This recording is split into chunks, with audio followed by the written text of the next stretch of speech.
మీరు కూడా తప్పకుండా ట్రై చేయండి ఫ్రెండ్స్. ఈ బన్ దోశ మీకు ఏ విధంగా వచ్చిందో నాకు ఫీడ్బ్యాక్ అయితే ఇవ్వండి.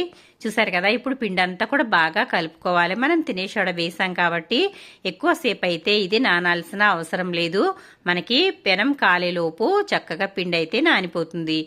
ఇలా అయితే పిండిని బాగా కలుపుకోవాలండి. ఎందుకంటే మనం తినే సోడా వేసాం కదా, మనం అప్పటికప్పుడు ఈ దోశలు వేసుకుంటున్నాం కాబట్టి పిండి అయితే 1-2 సార్లు బాగా కలుపుకున్నట్లయితే మనకి తినే సోడా అంతా కూడా కలిసి చక్కగా పిండి అనేది పొంగుతుంది. ఆ తర్వాత నేనైతే ఈ విధంగా పోపు వేసుకుంటాం కదండి, చిన్న గిన్నె, ఆ గిన్నెలో అయితే నేను వేస్తున్నాను. మనం ఇందులో వేసుకోవడం వల్ల దోశలు అనేవి చిన్నగా వస్తాయి. అలాగే చూడటానికి దోశ అయితే లావుగా ఉండి బన్ మాదిరిగా ఉంటుంది.